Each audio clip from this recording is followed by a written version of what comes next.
have everyone here tonight. Miss Rowland is up at Kings Island with the RDC band. So good. I'd much rather be here than up there. So hopefully she's having a good time with her son and his friends. So, but we're going to go ahead and stand and have a moment of silence, followed by the Pledge of Allegiance.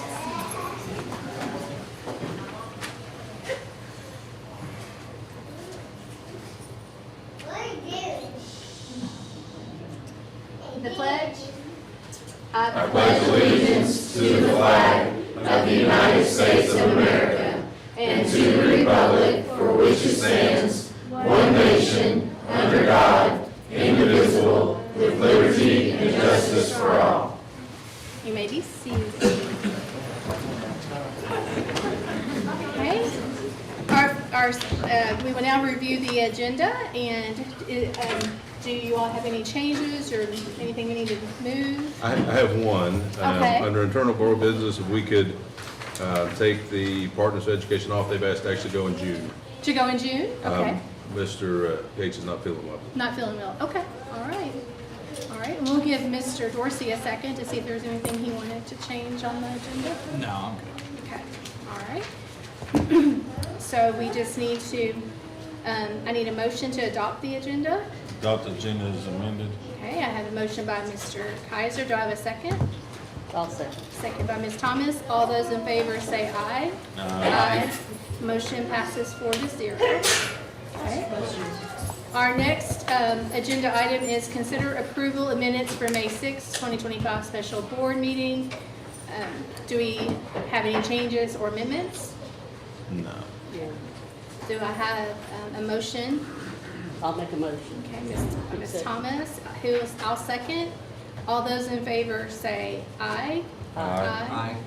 Motion passes 4-0. Are we re-voting for this, or did it this April 22nd meeting? Or is it just we hadn't? We didn't do it on May 6th? No. We didn't do it on May 6th, okay. So our next agenda item is consider approval of minutes for April 22nd, 2025 regular board meeting. Do I have it, are there any changes, or do I have a motion? I'll make a motion. Motion by Mr. Kaiser, I'll second. second by Mr. Dorsey. All those in favor say aye. Aye. Motion passes 4-0. Okay. So our next agenda item are the Clark County Public Schools recognitions. Mr. Google, you ready? I'm ready. I'm ready to celebrate. All right, thank you so much. So we have a number of students and groups to recognize this evening. The first would be our GRC high school fishing team. They've had an outstanding season with several teams qualifying for the upcoming state competitions. We're thrilled to announce that 5 GRC high school teams have earned their spot in the state competition on Rough River. This is a testament to their dedication and skill in navigating the various fishing trails to secure their bids. Representing we have several teams, but the students that we have here present to be recognized tonight for representing GRC High School, we have Bentley Purcell.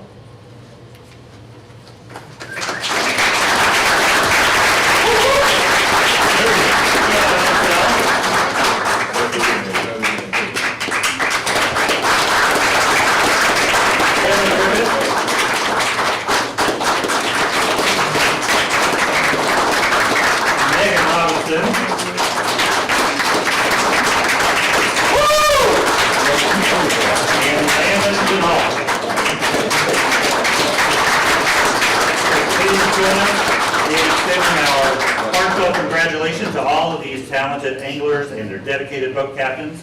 We wish them the very best of luck as they compete in the state tournament. So bring home those trophies, GRC. Okay, me first, and then moms and dads and guardians. Okay, ready? 3, 2, 1. Thank you. My moms and dads. Go Cards, go Cards. Congratulations.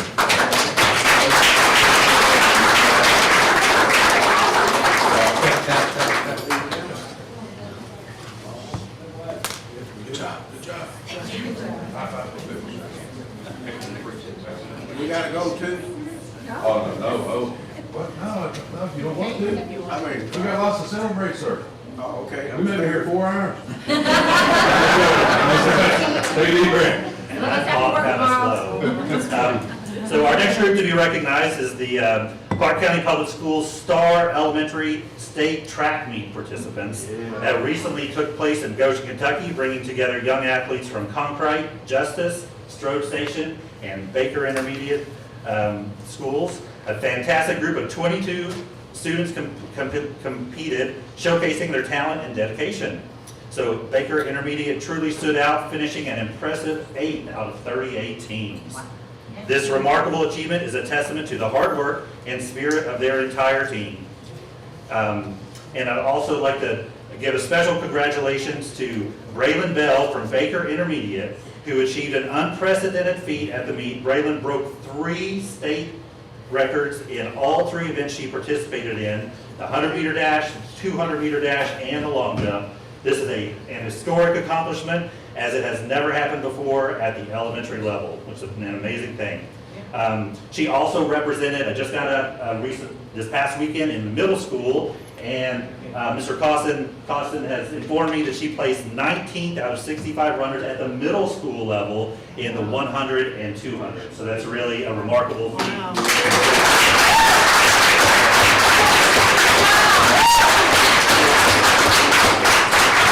Let's first call up our star athletes from Strode Station, Amari Akers. Hey, Will.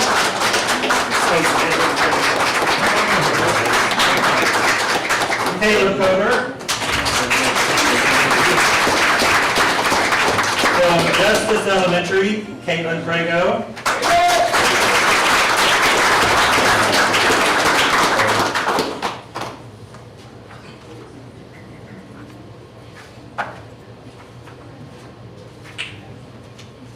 We'll have to get it. Sorry about that. Got a flurry of activity in the conference room. Caitlin Prego, there you go. Come on, everybody. Also, Jazzy Price, is Jazzy here? And Katie Davis.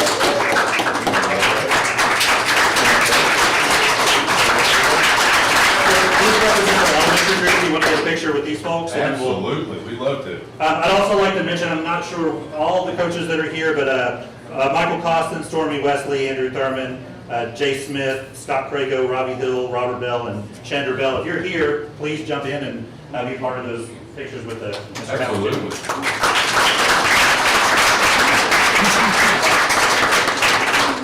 You guys need to get back with me, you guys can't. Let's keep putting Mr. Robert Bell away from me. I'm just kidding. Okay, ready? Here we go. 3, 2, 1. Perfect.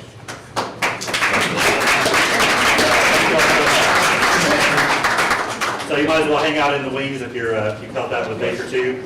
So we have some students to recognize also from Baker. As I mentioned before, Braylon Bell. Braylon.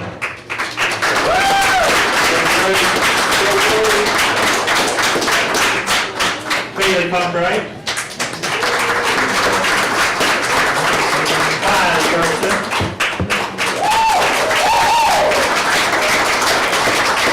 And Adrian Lee.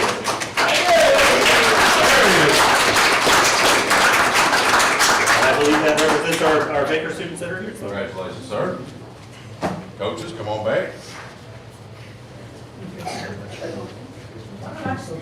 Here we go. Ready? 3, 2, 1.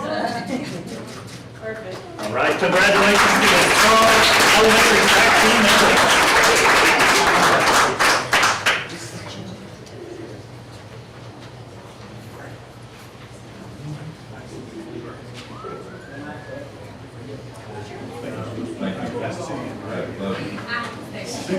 That's right, I spread love.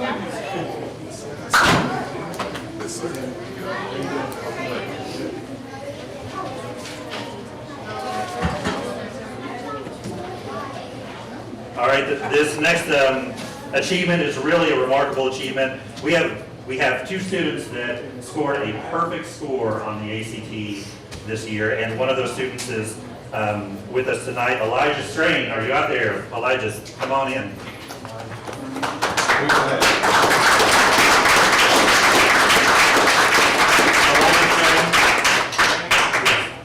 So I'll just say something. Achieving a perfect 36 composite score in the ACT is an exceptionally rare feat. This top score and average of the English, math, reading, and science sections is accomplished. Here you go, Let's talk about you right now. Is accomplished by. Can we clap again? Oh, absolutely.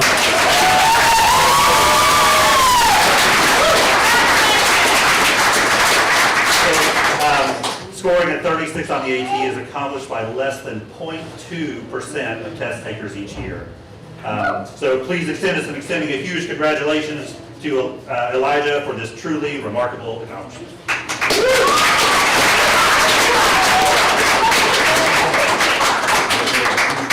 Alrighty. Thank you.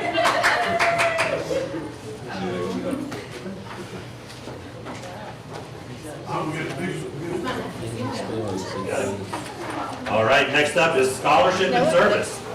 We're incredibly proud and excited to share some fantastic news about two outstanding upcoming GRC graduates, Cooper Wasson and Sam Snyder.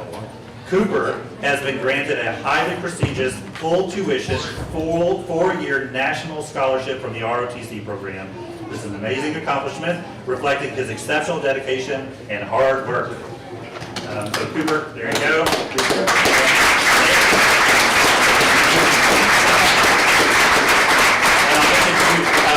Sam Snyder has also received a significant award, a 3-year Minuteman Scholarship through the Army Reserves. Both of these were merit scholarships earned through their high achievements in academics, athletics, and leadership abilities. Their commitment and talent have truly paid off. So this fall, both Cooper and Sam will be attending Colorado State University in Fort Collins, Colorado. Beyond their studies, they will also be serving our country in the Colorado National Guard.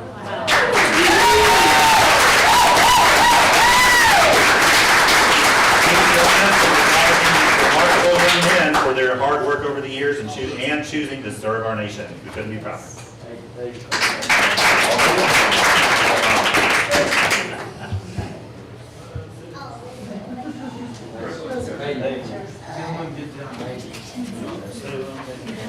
Okay.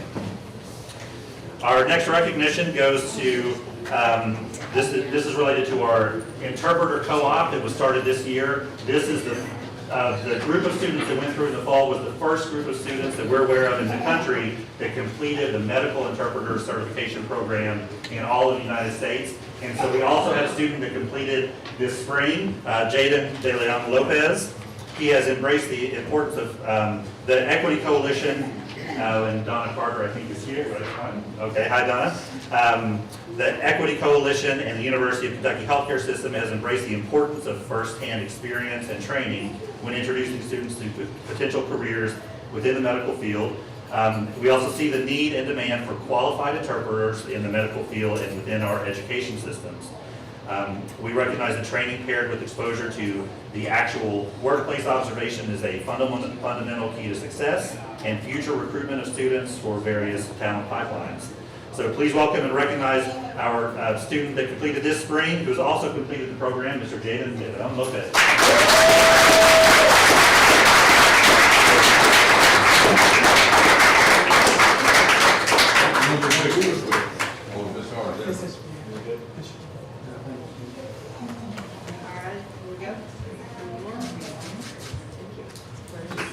All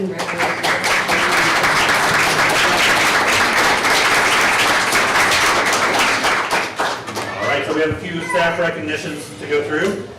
First, celebrating the impact of the Cardinal Innovation Center staff. We want to take a moment to recognize the incredible staff of the entire Cardinal Innovation Center for the powerful impact they are making across our district. This year alone, the programs housed within this building are impacting over 350 students, with many more positive effects anticipated in the years to come. Their dedication and hard work are truly setting a new standard for innovation and student success. So with us we want to recognize first the Phoenix staff. I believe we have with us Ms. Victoria Zunakis.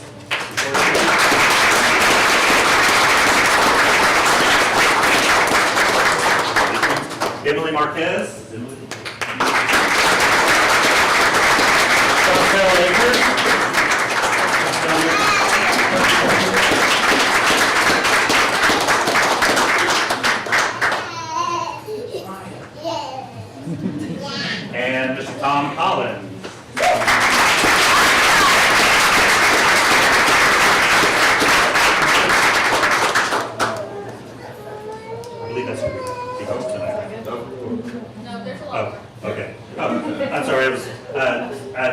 joint.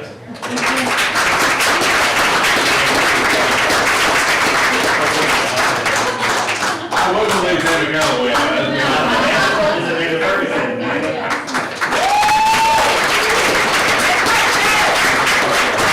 Richardson.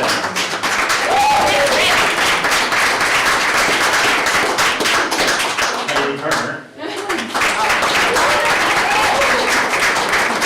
Robbie Grant.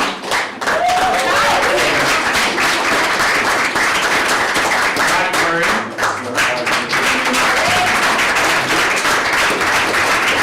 Kevin Mayer.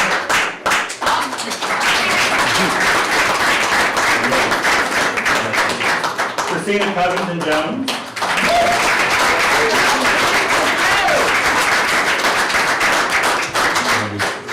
Kevin Neal.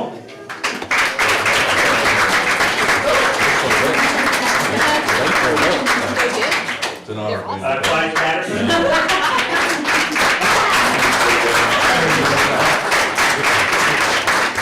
And Jill Stout.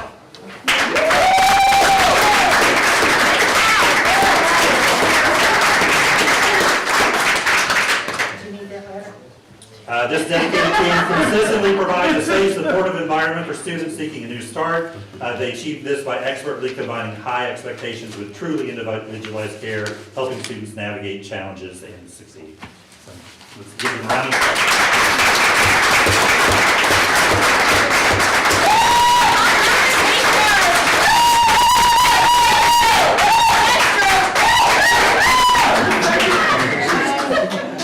I want to talk about these guys. I never change. I know, it's beautiful. Let's just get in between faces, try to make a couple rows, one tall, go in the back. Yep. Just give everyone, we'll get those back here. There we go. I'm ready.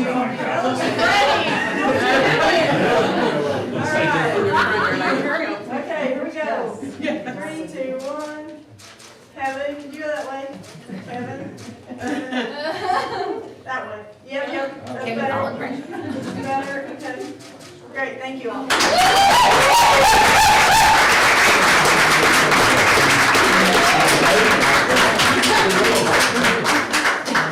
Okay, the next team at the center would be the Cardinal Virtual Academy. We commend the staff of Cardinal Virtual Academy and Home Hospital for their exceptional work. They have successfully redefined the landscape of flexible, rigorous online learning, offering personalized and virtual and hybrid educational pathways that foster significant student growth and achievement. So with us tonight, we have Allison Campbell.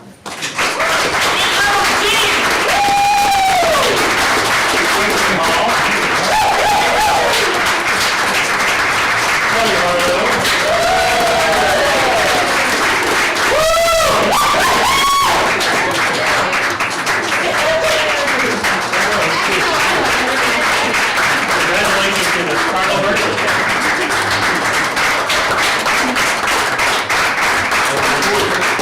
We also recognize Mr. Dr. Lindsay Hale. Of course, absolutely. You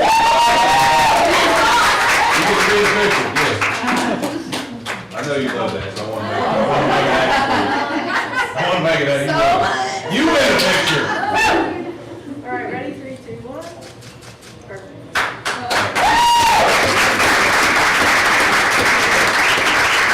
right. And our final team to recognize at the center would be the Cardinal Innovation Center. Our district is incredibly fortunate to have dedicated educators who are truly making a difference in STEM and technology. Our district STEM teachers are bringing innovation to life for our youngest learners. They're co-teaching hands-on lessons that ignite curiosity and build crucial foundational skills in science and engineering. And let's not forget our technology resource teachers, our digital learning coaches. They are the backbone of instructional technology throughout the district, equipping both educators and students with the tools and training they need to thrive in today's classroom. So today with us we have Jennifer Turley.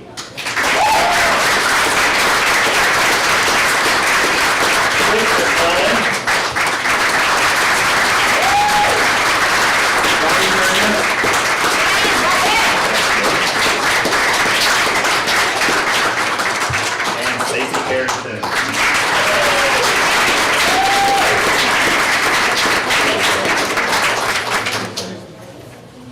fishing time. All right, here we go. 3,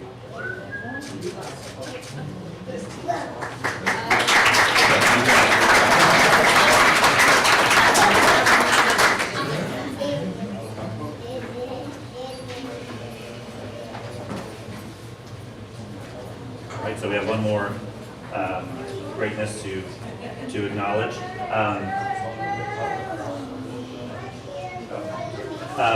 The Trailblazer Award is our final recognition.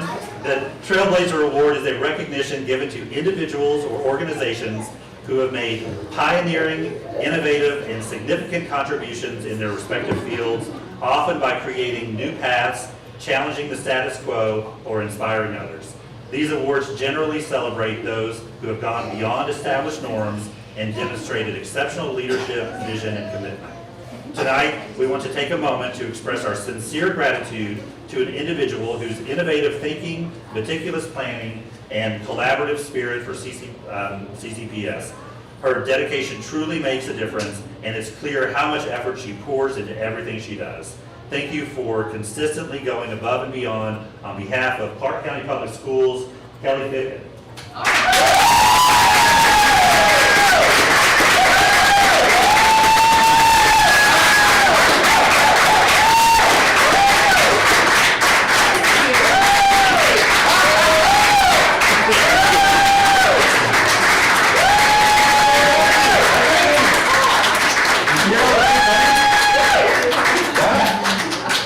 We gotta watch it back. She didn't hear how special and wonderful she was. Trailblazer!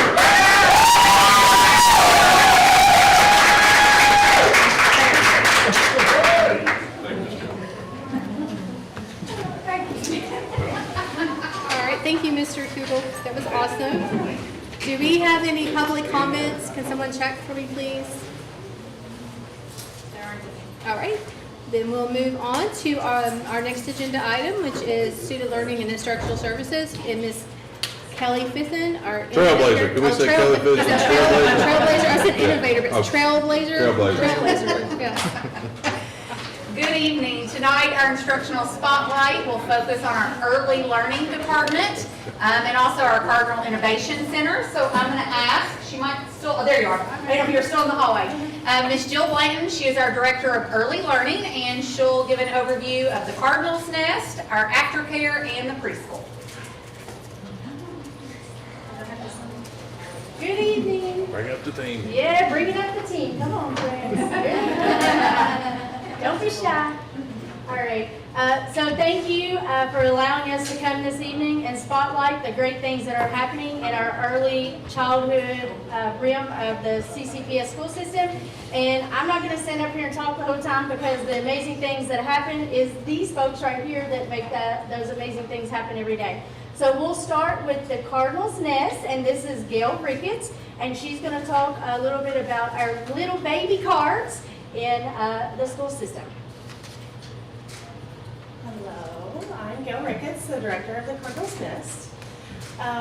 We are doing some amazing things with our program, and it is truly a blessing to be a part of all of this and seeing this transpire into something so wonderful for all of our teachers and staff in the school system. We currently have 17 infants enrolled and 19 toddlers. Our enrollment next year is to 20 infants and 23 toddlers. And we are ecstatic to announce that we are going to be opening a third infant room in October to help advocate for our waiting list. It is truly a blessing to provide such a service and such a loving, safe place for so many children to learn and grow and genuinely just be loved. And it is truly a blessing to see them just thrive every single day and all the opportunities that we can bring to them. So thank you all so much. All right, it's me again, and I'm going to talk about the summer care program.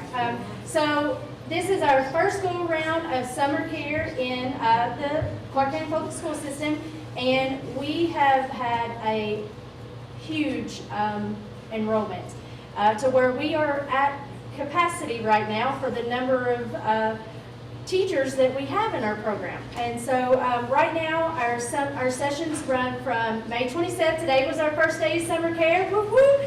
Not the best day with the rain, but we made the best out of it. So it was a great day here for our opening of summer care. The first day is today. It runs through August 1st, but we have 2 sessions. So if parents don't need it the whole summer, we do offer session 1, which started today and goes through June 27th. And then our session 2 starts June 30th and runs through August 1st. We have 3 locations: preschool, Strode, and Baker. Baker was an addition because our program had so much enrollment. So there was a lot of interest for it. We currently have 40 students at preschool, which is at capacity. We still have 6 drop-ins, so there's some students who, if we have availability, we will let the parents know if they want to bring them that day, they can.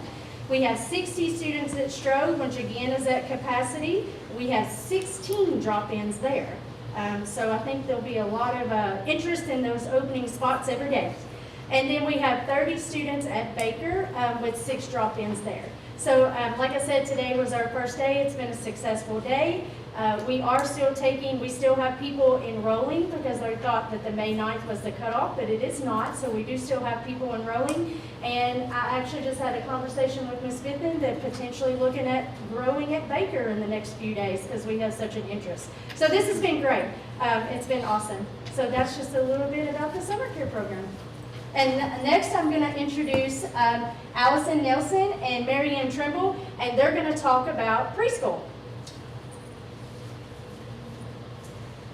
Good evening. Allison Nelson, MTSS specialist for the district, but I specifically support preschool and some of their universal implementation of programming. So I'm going to talk a little bit about the pyramid model. We've come here with the preschool and talked about the pyramid model before, but it is a universal program that allows us to support student success through developing a effective workforce, positive relationships, safe and nurturing environments, and then provide those targeted interventions for students who may need a little bit of additional support. So it allows us to really meet the needs of our early childhood population just through our natural and organic interactions with them in the classroom. We've done a lot of work through the PBIS committee at preschool to help develop the pyramid model. So I think Ms. Marianne is going to show a little bit about what are some of the supports that we utilize to help the implementation of this universal social emotional learning model. I brought a poster because, what's better than a poster? So you will see this all over our school. You'll see this in every classroom. You'll see it in the hallway, by the bathroom, going to the playground.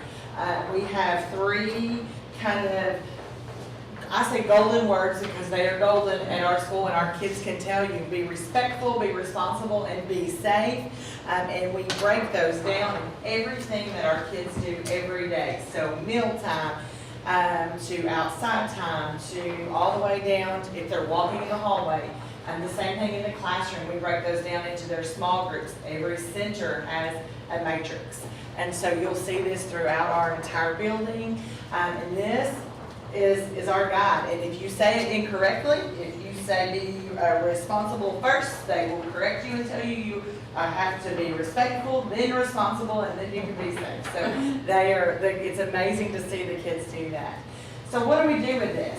We teach them and then they go on. We actually do more than that. We have a positive reward system that we use, and we use bucket fillers is what our teachers have chosen to use. And you'll see in some of our classrooms they have really big buckets. They have really big classroom buckets, and they have small classroom buckets, depending on what they choose to use. Every child has a bucket. They earn those bucket fillers by being respectful, responsible, and safe. That's how they earn them. And so if we see kids walking in the hallway, and Mr. Howard's getting them riled up, and then I see them nice and calm, I can tell that teacher, man, your class looks great in the hallway. They get a class bucket filler. But we also take that and individualize that to when our kids are doing things that they're supposed to do every day in the classroom, and then they have class rewards. Those rewards are anything from, we've had pizza parties, ice cream parties. The big one this year were glow parties, and we had lots of glow sticks, lights off, paint all over their faces and they dance. And follow us on Facebook because you'll see all the things. It's really amazing, like if you're not somebody who, somebody like me, I'm not in preschool classrooms all day, every day. It always blows my mind when I walk into a preschool classroom and I observe the teacher's ability to manage 20, 3, 4, and 5-year-olds using these types of strategies. It's really impressive. If you guys ever have an opportunity to visit over there, I highly recommend it because they do some really amazing things. But just to give you guys a little bit more information about the pyramid model and the layers of support that we have in place to ensure that implementation is of quality, we have a coaching component involved within the pyramid model. So we have a team of internal pyramid model coaches, or you might hear us refer to it as teapot. If you ever hear us say teapot, we're talking about the pyramid model. A little bit confusing, but it stands for Teaching Pyramid Observation Tool. It allows us to go into classrooms and do thorough observations on how the programming is being implemented. And we've incorporated the coaching component over the course of this school year, where we're not only going in and doing these big thorough observations, but we also have these smaller coaching cycles that are embedded, which allow us to take the big set of data, identify target goals, come into the classrooms and do focused observations that are more short and brief and targeted on very specific instructional skills, and provide real-time feedback to the teachers on their particular performance. So it's a collaborative goal-setting effort where we provide, as coaches, supportive feedback and constructive feedback, and just helps with that fidelity of implementation. So it's really pretty amazing stuff going on over there. Yeah. Yes. Early childhood all the way. Yes. So that is the early childhood realm in 7 to 8 minutes. We might go over this a little bit, but not too much. But lots of great things happening in the early childhood department here at CCPS, and we are so appreciative for everyone's support in what we do every day. And like we say, it's kind of where education begins, where greatness begins. So any questions? Come by anytime. We love visitors. So does the kids. Even at the daycare. Even at the daycare, come see us. Well, thank you all so much. Thank you.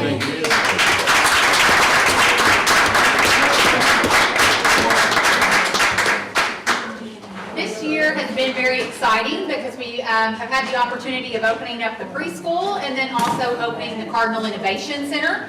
So I'm going to ask Dr. Lindsay Hale to come up at this time to give an overview of all of the programs underneath the umbrella of the Cardinal Innovation Center, which would be the Cardinal Virtual Academy, our Phoenix Academy, and our STEM Academy.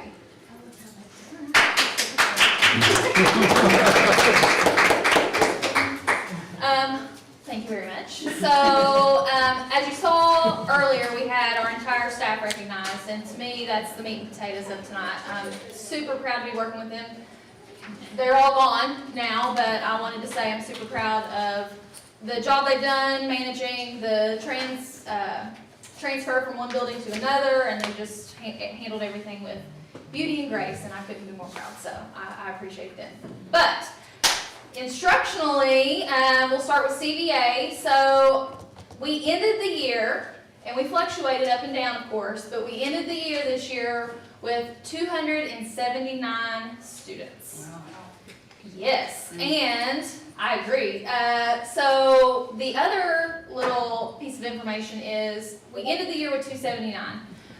We went through applications for the first time today. This time last year, we had roughly 90 applications, and right now we're in the 220s. Wow. So we are growing a lot, and I think it's growing because everybody's having a really amazing experience, again, thanks to my staff, so appreciate them. 63 students come from various community partners. We're reaching families that have never been in the district, whether they're homeschool, private school, out of district. They are interested in us, and they are exploring us through the Virtual Academy. Several students have decided to become full-time in-person students once they've sort of dipped their toe into the district.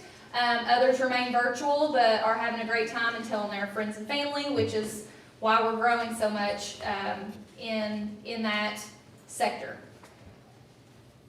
Okay. Beep. Okay. So a lot of people ask me, is CBA as hard as in-person school? Yes, it is. So I wanted to highlight some of our academic success. We had students enrolled in 167 different courses this year, and their average grade for finishing those courses was an 84. And Apex is no joke, it is very rigorous. So we're super proud of that. We had 78 students who took the ACT. They averaged a score of 16, and one of our students, Ben Gillespie, scored a perfect 36. So we are super proud of him. Average growth in math was 23.3 points from the fall to the spring, and in reading, our kids grew roughly 15 points in reading. So we're super happy with that. We are getting ready for orientation. We've started planning now for orientation for next year, and we're super excited to grow the program in the new building. Okay, next. All right, Phoenix Academy. So total this year in and out of our building, because our students move between schools quite a bit, we had a total of 76 students who entered our doors. We had 23 graduates, and actually at the time I made this it was 23. Add another 3 to that, so 26 that we graduated this year. This time last year to this time this year, we had a little more than 16.5% reduction in behavior and a 32.2% overall reduction for the year. 26 students were labeled KEC-SAC or DJJ, meaning they're foster, adjudicated youth, some sort of very specific reason that they're at Phoenix Academy. They need extra supports. So again, our total average growth in math, so this is from students who took our entrance exam to our exit exam. It could have been after 2 weeks, 2 months, or a year. But we tested them when they came in and we test them when they leave. And our average growth in math was 10 grade levels. Not points, grade levels. In reading, our average growth was 3.98 grade levels. So we are very, very proud of that.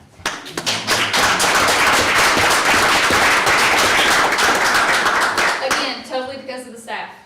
So, yes. A couple of things that we really focus on at Phoenix is our community connections and our positive relationships. Our students often come from places where they have no positive connection to the community, and they are sort of trapped by their surroundings. And so we really focus on connecting them with a positive experience in the community that they can lean on and build upon. And we could not do that without our partnerships with local families, organizations, that come both in the building and meet us outside of the building to help support our students. So we appreciate that. It does make a difference. Positive student-staff relationships are at the heart of Phoenix Academy. We love our students, and we like to think that our students love us. They all told us that on the last day of school. They were in a good mood, I think. So, but we highly focus on building those positive relationships because students will not respond to people they don't think genuinely care about them, and the kids can always tell if you're genuine. So that's what we work on. Do I have another slide? Yes, I did. Okay, so personal growth. At Phoenix, we're really trying to not only grow the students, but grow the capacity of the staff, discover their strengths, looking at what we can do to help staff and students personally grow. So we have counseling that is weekly at Phoenix Academy, which is something that's desperately needed by our students. Here's some data that shows essentially what our social workers deal with weekly, what takes up their time, and most of it is check-ins with students, de-escalations, and individual sessions. They are giving direct services to students all day, every day. I've heard numerous students say, Miss Turner or Miss Zunakis, well, that's the only one I'll ever talk to. She's the only one I'll talk to. I don't want to talk to anybody else. I want to talk to her. And that's huge for a student who has had nobody their entire life. So I just, again, want to pat on them because the data shows, but also the students show how much they know the staff cares about them, personally and academically. I think that's it, isn't it? All right. That's it. We're doing great things. I'm very happy. District STEM gave their instructional spotlight last month. Yeah. And so I didn't want to steal their thunder, but Robbie, Stacy, and Turley and Chris are phenomenal. And anything that you see cool going on, sort of robotics or anything like that at the 4th grade level, or the astronomy nights and things like that, our district STEM team are definitely involved. So we appreciate them. Okay. Yeah. Dr. Hill, how many students graduated from the virtual academy? Do you have any? No, the 59. Wow, that's fantastic. Yeah, it was a big class. Yes, Big class. 59, and then 26 from Phoenix. that is wonderful. Yep. And it was funny because I've seen these students through like a camera every so often, and then when we were at graduation and I heard their name and saw them walking across the stage, and it was like I met them for the first time, and it was beautiful. It was wonderful. It was. But I yelled for all of them. Yes, yes. So as a community partner in my job, in my role, I will say that one of my clients who left Clark County, went to a different county, specifically wanted to go back to see the people that made a difference in their life, and they were open with, they were just hugs and good advice given that day. And so it is truly, you can just drop in and people drop what they're doing, including Dr. Hill. And I was impressed by that, and that particular client of mine was absolutely, that was important to them on that day. Well, we were thrilled that they were able to come back and that they thought of us enough Absolutely. to come back and want to see us Yeah. on their one day in town. So One day, it was a Yeah. one day type thing. they swept through and saw us all. It was a Super pleased. sweeping, but yes, it definitely is a special place, and I love going there, and I see the good work that's being done there. It's an excellent center. Yeah, well, we love having y'all. Come over Yeah. anytime. Yeah. Anyone else have any questions or comments? Okay. Thank you, Dr. Hill. Absolutely, thank you.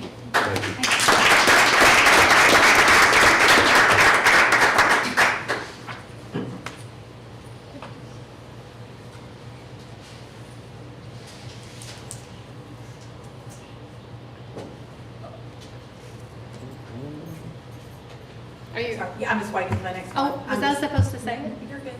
Oh, I was just waiting for the next Agenda. agenda item. I'm sorry, I was just kind of blah, blah, blah. Consider acknowledgement of the 2024-25 iReady results.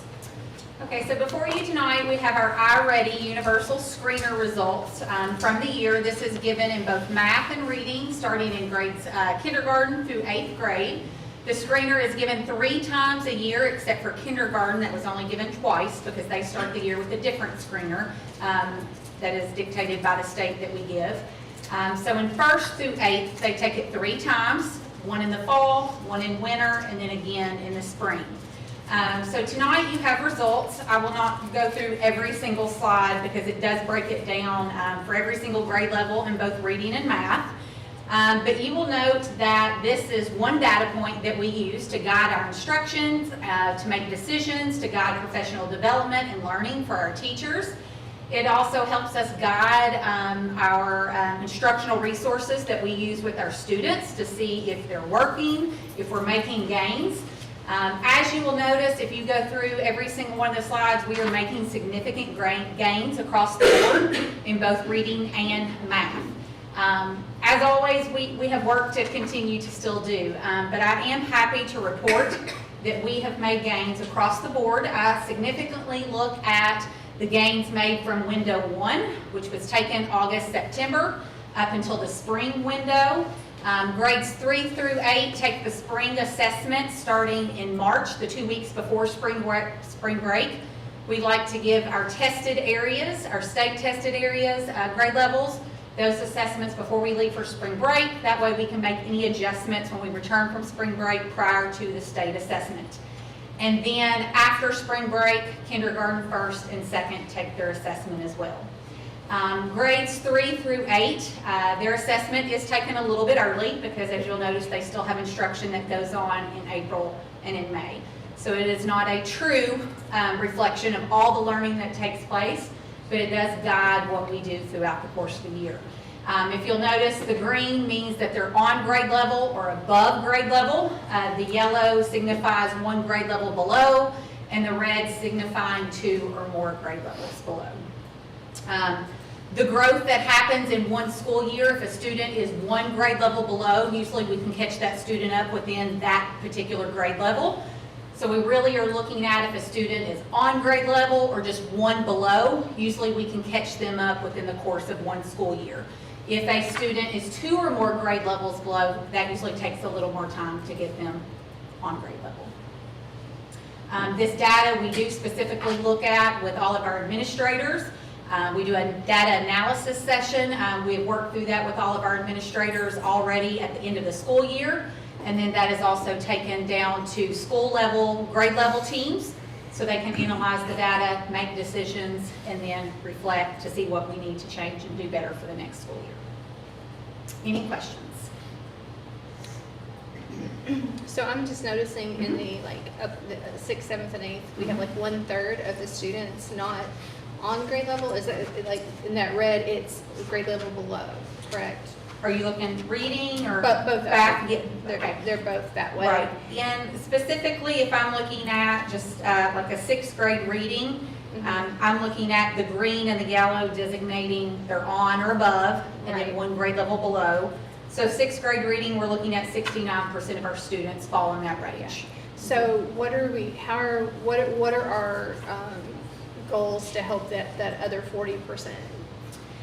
Great questions. So we're always breaking down the data to see which of these students that this really pertains to. Looking at that specific data and then putting plans in place. We do have tiered instructional guidelines that we use within our school. Tier 1 instruction is instruction that all students receive, and then we can break that down even further and give students that fall into a Tier 2 range. So we might pull them in a small group. They might stay in the classroom, but they're pulled aside just to get more support. And then Tier 3, which is an additional layer of support. So we're using these results, it's one data point, to determine which students fall in those tiered levels, and then they get additional support based on that. iReady is a huge instructional component tool because it helps us, not only are teachers knowing where their students are at in their particular classroom level, but this particular screener, it will break down, it gives us the student name, where they fall, and then it breaks it down specifically what skills that child is missing. And that's how we use and guide our small groups. It also helps by giving the instructional resources to guide our small groups. So that helps fill the deficits and the gaps with those particular students. And so then, because we don't do that after 8th grade and they go into high school, then how does any of this information follow them into their freshman year? Yes. Every single year we roll up the data so that the next grade level receives all of this information on the student. So everything rolls up. We also have it in IC, so the teachers have that at their disposal as well. But we do ensure that your reading and your math teachers have this grade level data so that they can go in and see where students are scoring on the particular assessments. We do not do a screener in 9th grade, and then the 10th and the 11th grade year, that's when we use ACT as our screener at that point. I know, I'm sorry, I shouldn't have struggled. We were talking about something else earlier about the scores can vary very much. So, for especially students who try when they take the test. And this is one data point, and we I was going to ask, Yes. you said it's one data point. What is some of the other data that we're using? Yes, we have multiple data points across all grade levels. So teachers give formative assessments. Those are usually given daily so that they can see if students attained whatever instruction it was that they gave that specific day. It could be in the form of an exit slip, just some questioning one-on-one with students, and that guides instruction the following day. for that specific teacher. We also give summative assessments. Those are given more at the end of a unit so that we can address all of the standards that are taught within that particular unit. And then we're also specifically assessing phonics. Across the board, K through third grade, we're assessing phonics very frequently. And I am happy to report that our phonics instruction, we were at 75% of our students on grade level for phonics district-wide. So we are making great gains in that. So we're going to continue to focusing on our phonics instruction while continuing to put other forms in place as far as to support our students. Fantastic. Ms. Thomas, do you have any questions? I'm impressed. I'm happy to report that we are making gains and we are growing. As always, we want to continue to grow our students even more. We're not, where we ultimately want to be, but as long as we're making progress, it is a steady progress. We're not going to get there in 1 year, but it's going to take time to see the results of everything that we've got into place. But I am happy to see that we're trending in the correct direction. It's like building blocks. Definitely, yes. All right, our next agenda item is consider acknowledgement and approval of CCPS Certified Evaluation Handbook for 25-26. The certified evaluation plan that you have before you, the handbook, it's an annual update that we do every year just to update all of our forms and procedures. Some of the verbiage throughout, just having an update to reflect from 1 year to the next. You will notice one change, and this is a part of House Bill 48, which is the Red Tape Reduction Act. We have taken all of our observation cycles or our evaluation cycles from a 3-year cycle to a 5-year cycle. So if you'll scroll through, Justin, if you don't care to keep going to one that breaks it down just a little bit more so you can see what the cycle looks like and how we've changed it from 3 years to 5. Teachers are still having observations and evaluations annually. It just looks a little different because it's on a 5-year cycle. This one right here, please. Thank you. Yeah, it's on. The non-tenured cycle remains the same as it always has, but it only affects our tenured staff, so both teachers and administrators. So any of our certified tenured staff now roll over on a 5-year cycle versus a 3. And so that's the big change. That is a legislative change that was taken into place this year just to reduce Red Tape Reduction Act, as they stated. Yes. We do have a committee, a certified evaluation plan committee that has met 4 times to go over this. All of those people are reflected at the beginning of the handbook, but we do have representation from all grade levels. And it is comprised or composed of 50% teachers and 50% administrators. Okay. Does anyone have any questions for Ms. Pittman? Okay. So I need a motion to approve the evaluation handbook. This is just an It's acknowledgement acknowledged. and approval, yeah. So we just need the, Do I? which don't- one Yeah, is we it, do certified? approve on this one. Motion to approve the certified evaluation handbook for 25-26. Okay, motion by Mr. Dorsey, I'll second this. second by Ms. Thomas. All those in favor say aye. Aye. Motion carries 5-0, or 4-0. Okay. Our next agenda item is consider acknowledgement and approval of classified evaluation handbook 25-26. So this handbook reflects our evaluation procedures and our forms for all classified staff. Again, this is an annual update that we do every year. We also had a committee that met on this as well to review all of the policy, procedures, forms. Other than just the normal updates from 1 year to the next, the only thing that was changed is staff, and actually, Justin, if you'll go back one screen, please. Thank you. It's noted on the procedure on this particular page is that staff at Cardinal's Nest or the aftercare will use the state mandated forms that are required for the Cabinet for Health and Family Services Division. So we're going to specifically use those evaluation forms for those staff members instead of having to do 2. This year we use the forms that our district mandated in addition to the ones the state mandated. So we're just trying to consolidate and only use the evaluation forms that the state requires for both our evaluation purposes and the state. So that would only affect the NEST and the aftercare staff members. But as far as the timeline remains the same, it's just a little bit different form that they require. Does anyone have any questions for Mrs. Fitton? I'll make a motion to approve of the classified evaluation handbook. All right, motion by Mr. Kaiser, I'll second. second by Mr. Dorsey. All those in favor say aye. Aye. Motion passes 4-0. Thank you all. Thank you. Okay, our next agenda item is consider acknowledgement of ARC and 504 chairperson list for the 2025-2026 school year. So this is just kind of a checkbox of compliance, but each year as the Director of Exceptional Children and District 504 Coordinator, I bring to you all a list of school employees who we feel like have the training and feel like are knowledgeable of exceptional children and also 504 policies. So this is just a list that we give to you all. They do participate in different trainings, both in person and online, and they have a lot of different resources that they can use to do this. Okay, all right. Does anyone have any questions for Ms. McCormick? Okay, thank you. We don't, it doesn't. Nope, you're good. I'm just up next to you. Oh, you are, yes, oh, okay, gotcha, all right. Okay, our next agenda item is consider acknowledgement and approval of contracted school psychological services. So we do currently have 4 school psychologists employed by the district for the 25-26 school year. However, to be proactive, we always like to get contract work in case someone were to go on leave. We see an increase in need and we get over the caseload that is set forth, recommendations caseload that's kind of set forth by the different school psychology associations. So this is just a proactive move so that we have this on the board and they are approved and have all their paperwork done with HR before the first day of school. Okay. Does anyone have any questions for Ms. McCormick?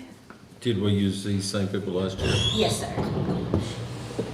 And we do have to go through a bit of a process. Part of our special education funding, or IDEA, which is how we get a lot of our money, we do have to kind of do a vetting process similar to things that Alicia has to do for the other things. So we do not just continuously, but we do get different contracts throughout the year to make sure that we're doing what's best for kids and being fiscally responsible.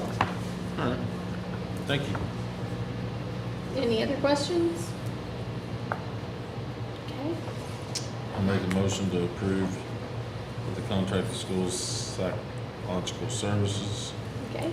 A motion by Mr. Kaiser, I'll second. second by Ms. Thomas. All those in favor say aye. Aye. Motion passes 4-0. Okay. Our next agenda item is consider acknowledgement and approval of contracted physical therapist. So again, the district, we have 3 district employed occupational therapists that work with our students with a wide range of fine motor and sensory, but our numbers have consistently been low enough since I was here the first and second time. We don't have the need for a full-time physical therapist to be employed by the district. So this again is a contract for a physical therapist to come work with our students who have more of that gross motor skills.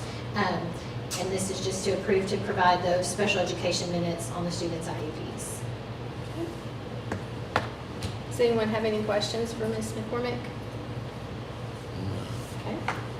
I make a motion to approve the contracted physical therapist.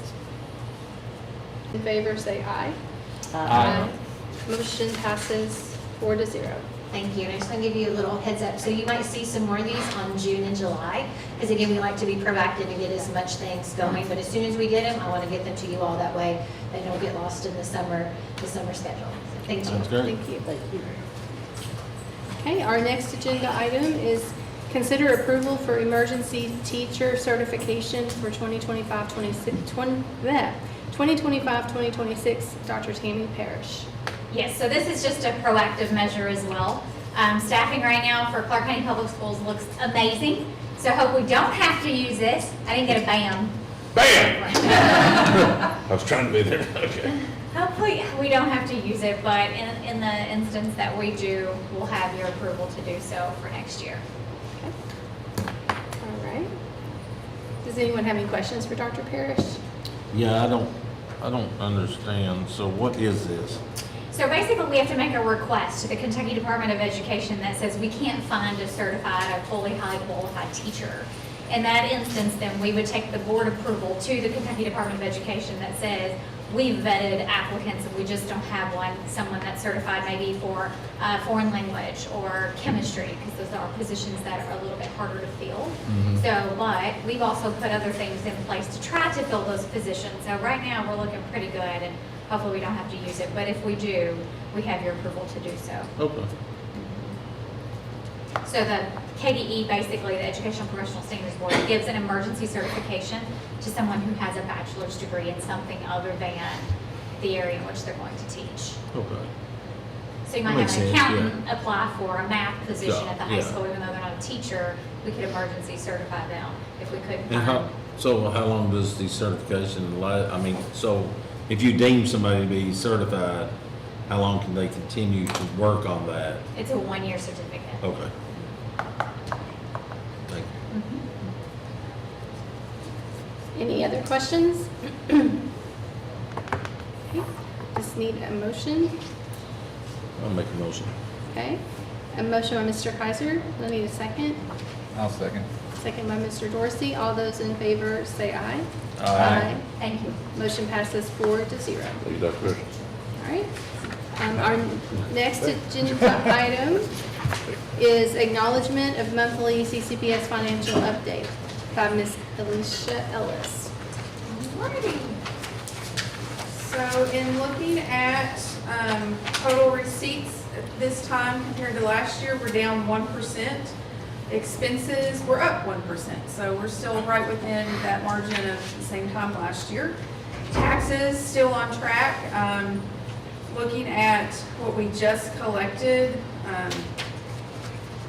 property is at 104, our franchise is at 69, and our motor vehicle is at 90. So we're still tracking to make those collections. So that's great news. Any questions on any of the finances? It's such exciting stuff. And then the rest of the items are kind of preliminary things that we always have to do to close out the year. So we'll go through each of those in a minute, but housekeeping items. Okay. All right. Then the sub agenda item is to authorize payment of salaries and accounts payable. I make a motion to approve the bills paying. I'll second that. Thank you.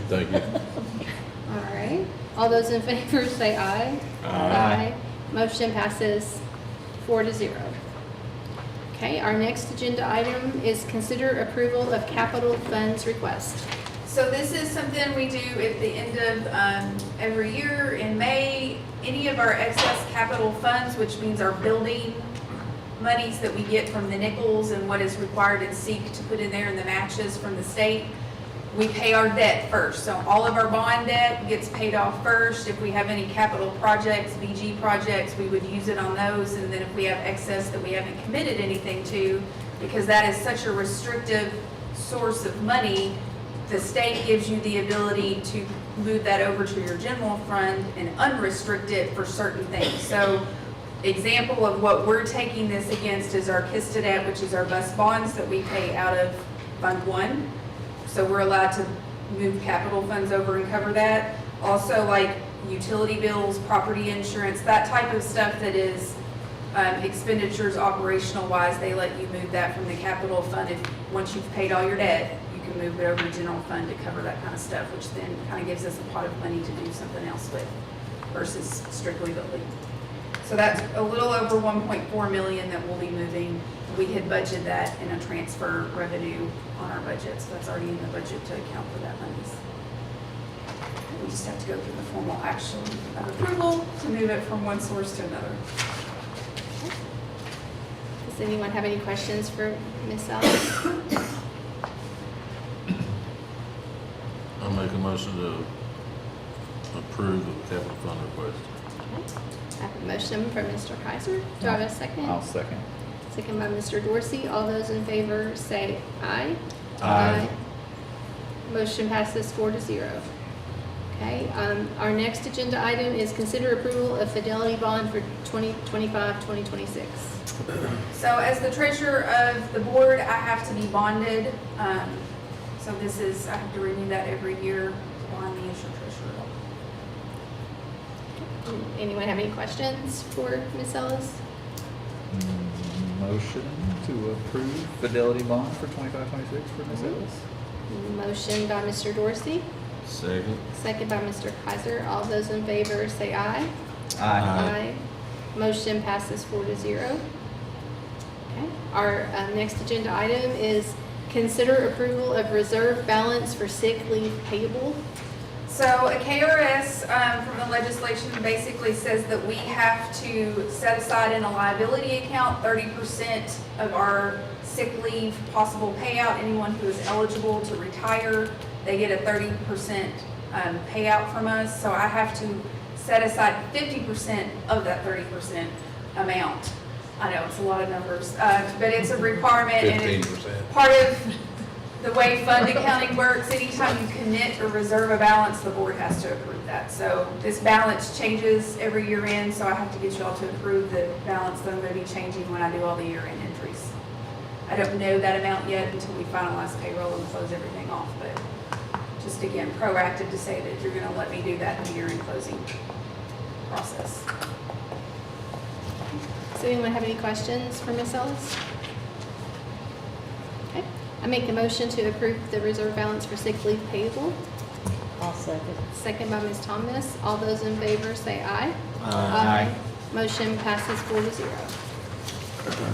Okay, next agenda item is consider acknowledgement of indirect costs for school year 2025-2026. So this does not require your approval, but we wanted to make the board aware that we will again choose to elect to take the indirect cost against our food service account, which is the non-restricted rate. This year it was 16.57, and then we will take it against our federal grants that allow it, and that's the restricted rate of 2.12. Those are percents that the state calculates based on our overall financial information. Indirect costs are certain things like finance, HR, overhead of the buildings, things that you can't assign a direct cost to of those programs. They pay an indirect cost to cover that cost of those services, essentially. Okay. Anyone have any questions? All right. Our next agenda item is consider approval of the 2025-2026 Pledge of Collateral Agreement. So again, this is a KRS. You all approved our banking services to stay with Traditional Bank at the last board meeting, but this is a document, pledge of collateral that they have to sign and we sign, and then we have to report to the state that we are collateralized, our money's in the bank, basically. We are 100% FDI insured. The way that they sweep our monies out to the Promontory network, they kind of divvy out $250 up to lots of different banks. But then they also make sure that we're 103% in securities covered in our total balances so that we will always have our funds covered. Anything happens. Does anyone have any questions for Ms. Ellis? Okay, do I have a motion? I'll make the motion. Okay, I have a motion by Mr. Kaiser to approve the 25-26 Pledge of Collateral Agreement, and I'll second. All those in favor say aye. Aye. Motion passes 4-0. Thank you, Ms. Ellis. Our next agenda item is the superintendent's report. Sure, got a couple things. One, a huge shout out to everyone that made graduation a gigantic success. Friday night, we graduated over 460 students. It was one of the largest classes we've had in a long, long time. Did it in about an hour and 8 minutes. But really, a lot of the pre-planning work was why it was so successful. So big time shout out to our maintenance department for setting up, being there throughout the entirety of the event. Our CCPS police department, everyone. We had a professional shuttle crew that was manned by our own GRC staff and help. That got people in, out to, from a GRC administration. We did a great job setting it up. Our staff, our planning staff, our students, we wouldn't be here without them, and they did a phenomenal job making it look professional. And it's pretty much the greatest day ever, right? And you celebrate 13 years of hard work, and I did some hand exercises to make sure I was ready for 460 handshakes / hugs, fully recovered, bam! But really everybody, even our community, our police departments helped get traffic in and out, both sheriff and our city police department. So bus drivers running shovels from RDC. I know I'm going to leave somebody out, but really it's a great showcase of our community coming together to really give a great send-off to not the end of the journey, but the beginning of our graduates' journey to change the world for a positive. So super pumped about that. Literacy liftoff. Speaking of making sure we continue to make great gains, it's something we did for the first time in the history of Clark County Public Schools, but we've essentially run a literacy camp for 6 weeks. It starts this next week, basically Tuesday, Wednesday, and Thursday. We feed them twice, we provide transportation, and we absolutely immerse them in phonics and literacy with targeted strategies for our second grade.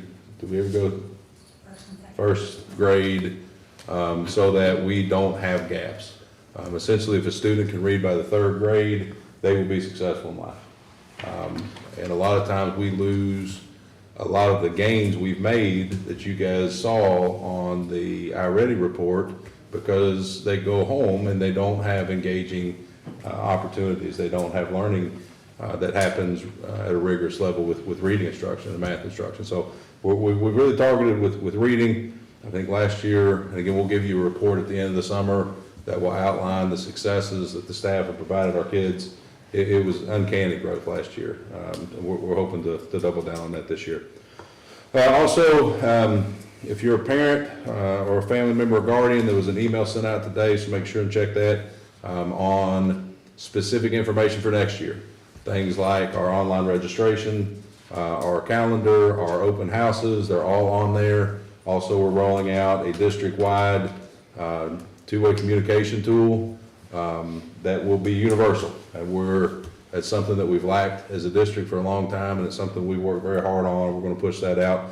But at the end, there's actually an opportunity to get feedback, and I want to encourage you to do that because we cannot get better if we're working in silos, and the people we are servicing, other than our kids, are our families.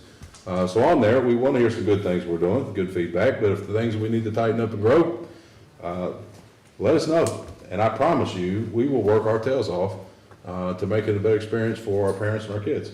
Fact. So take a look for that. Again, lots of great information on there. We'll send follow-ups throughout the summer. I've already talked to Ms. Fithen about this not being a one-and-done information when some people are ready for a little break. We'll continue to send those kind of updates as we go along. So. Be sure to add on the 3 board members who don't have children in the school system anymore. Okay, yes, we can do that. I've still got a daughter. She's 9 and somehow she'll be a senior next year. I'm still trying to figure that out. She's an angel, by the way. She is, yes. And then the only other thing is some of the monies that we've moved over from capital outlay, we're going to start our summer project list. A big shout out to maintenance, Mr. Watkins. Get some things done around the district and building that need to get done that won't come out of general fund now. So that's a very good thing. So that's all I have. Again, we're already planning into next year and look forward to making that an even bigger success. Okay. Thank you, Mr. Howard. You're welcome. Our last agenda item is our consent agenda items. We just need to approve those. Do I have a motion? I make a motion. I know this. Motion by Mr. Kaiser, and I'll second. But that's all of it, right? It doesn't Yes, matter. it's all. Yes. Did you have a question about anything? Okay. I do have one question real quick for, on Those are the, only ones, yeah. So I just want to make sure. let's see who do I need to ask this question to.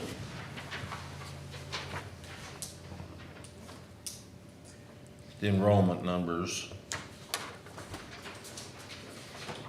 On the enrollment numbers, 24, 25, can we just assume that what was in 11th grade last year, school year, is gonna be in 12th grade this year? Is those numbers pretty close to the same? Will we know that, Are or? you talking about the CEP numbers? Is that the one you're on? Like number 2? Acknowledgement of CEP numbers, yes. Okay, gotcha. So your question is, can you assume that? Those would be the same numbers for next So year. that's where we start.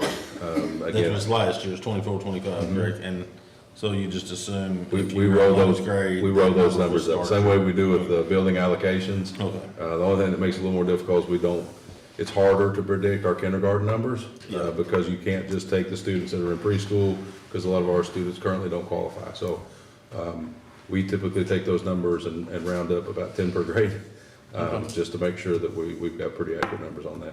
But that's for the food service reimbursement. That's good, thank you. You're welcome. I already made the motion, so I'm sorry to go backwards. Well, it's okay. No, it's all good. Ben, did you have any questions? You were looking at something? I'm good. I just had, I just wanted to make sure I understood something Good. clearly. Yeah. Okay. So Mr. Kaiser's made a motion to approve the consent items and I seconded it. So I just need the vote. All those in favor say aye. Aye. Motion passes 4-0. Okay. And then I need a motion to adjourn. I'll make that one. All right, motion by Mr. Kaiser, I'll second. second by Ms. Thomas. All those in favor say aye. Aye. Motion passes 4-0. All right. Come join us Thursday.